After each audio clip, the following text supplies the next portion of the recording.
Before Chicago became the city of steel towers and global finance, before it was known for jazz, stockyards, and skyscrapers, there was a single year when everything felt uncertain, combustible, and full of possibility.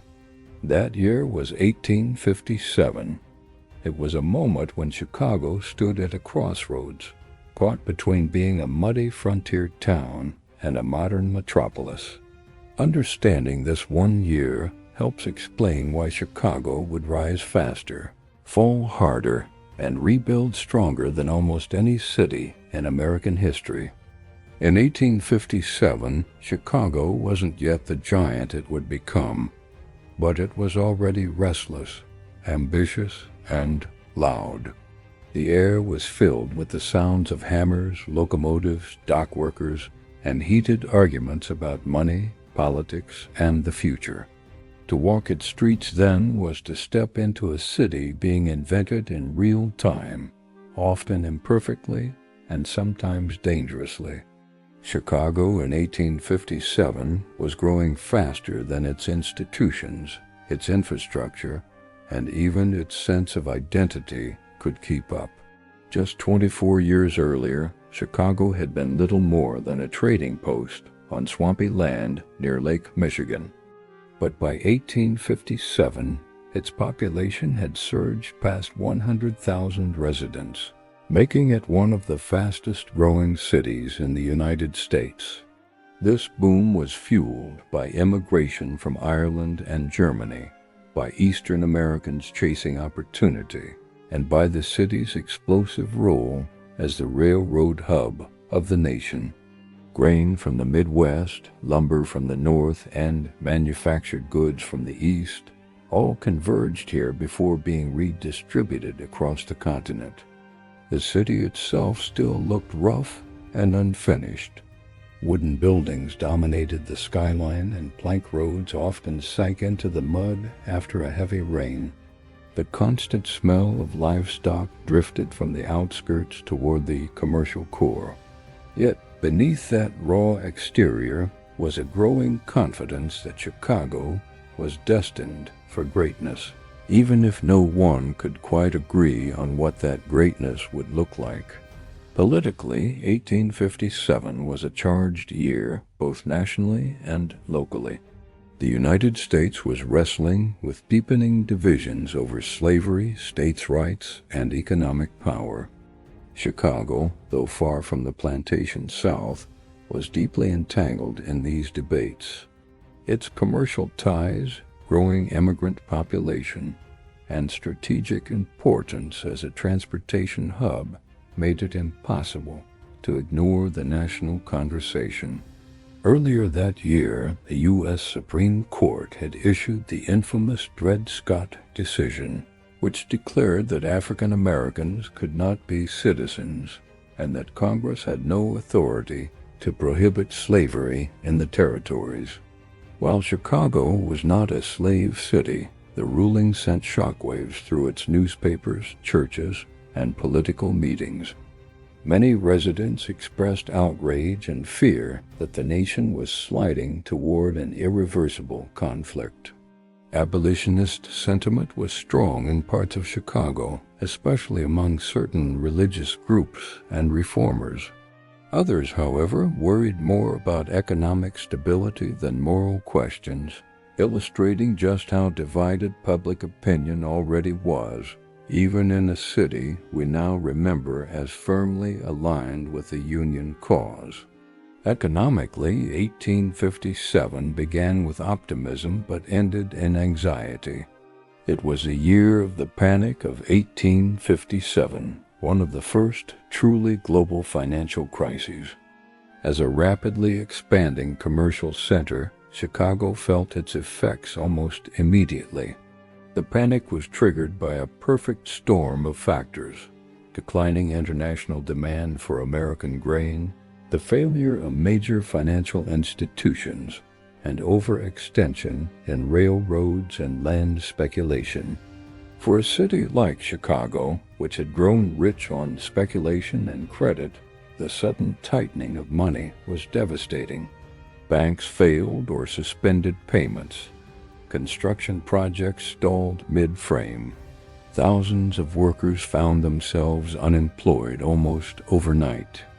The city's newspapers filled with stories of merchants ruined, families evicted, and once promising fortunes wiped out by the collapse of confidence. Yet, even in crisis, Chicago's underlying economic engine did not stop entirely.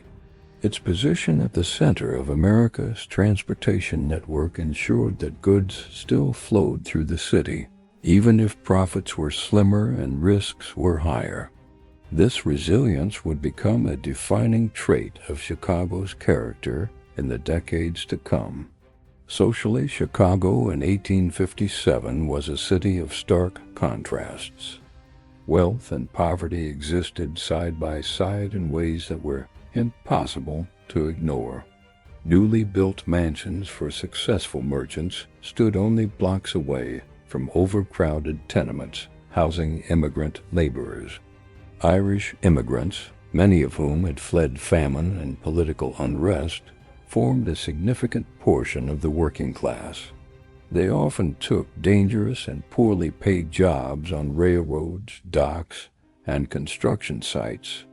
German immigrants brought with them traditions of skilled labor, brewing, and political radicalism that would shape Chicago's cultural life for generations. Tensions between native-born Americans and immigrants were common, fueled by competition for jobs, religious differences, and political power. These tensions sometimes erupted into violence, protests, or bitter elections, revealing how fragile social cohesion could be in a city growing so fast.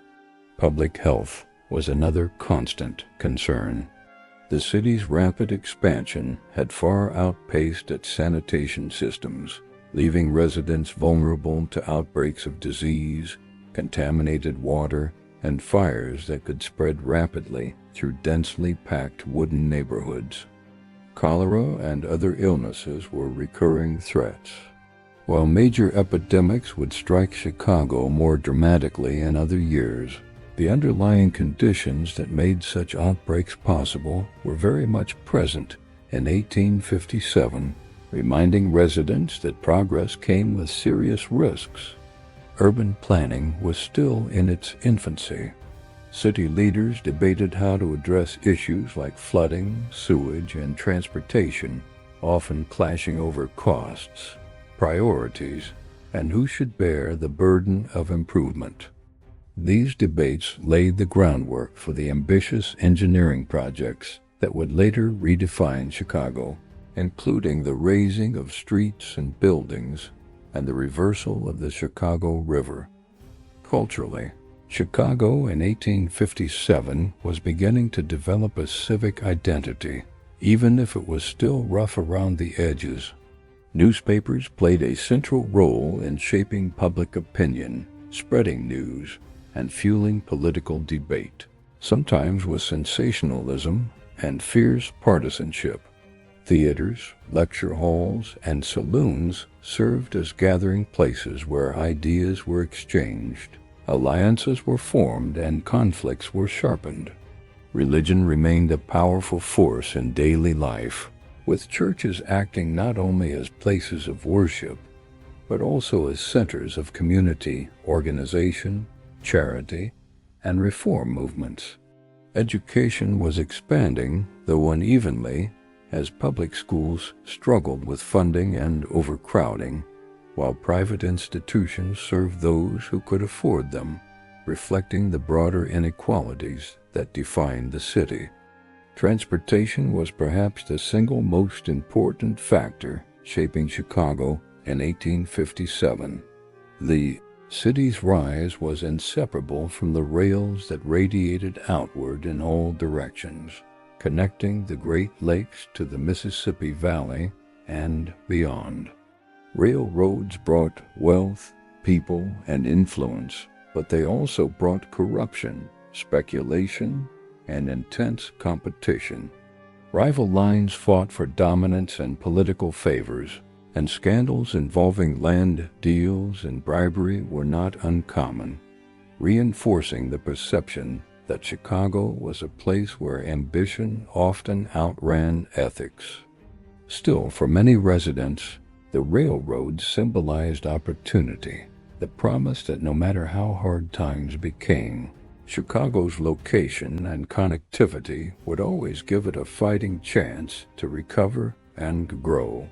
By the end of 1857, Chicago was a city changed by crisis, but not defeated by it. It was chastened by economic collapse, yet still convinced of its destiny. The experiences of that year hardened its institutions, sharpened its political debates, and deepened its sense of itself as a city that could endure hardship and emerge stronger. The Panic of 1857 would leave scars, but it would also teach lessons about risk, resilience, and the dangers of unchecked speculation, lessons that would echo through Chicago's later history, from the Great Fire to the Great Depression and beyond.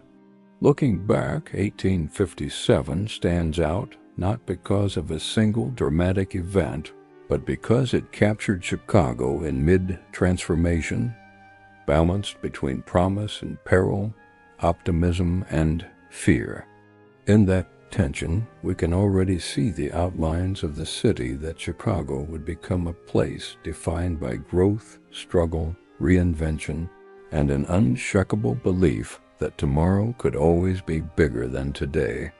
Through this one year, we catch a glimpse of what it meant to live in a city inventing itself under pressure, a story that still resonates in Chicago's streets, skyline, and spirit today. If there's another city, another year, or another forgotten moment in history you'd like to explore, let me know in the comments. This journey into the past is far from over, and I'd love to keep building it with you.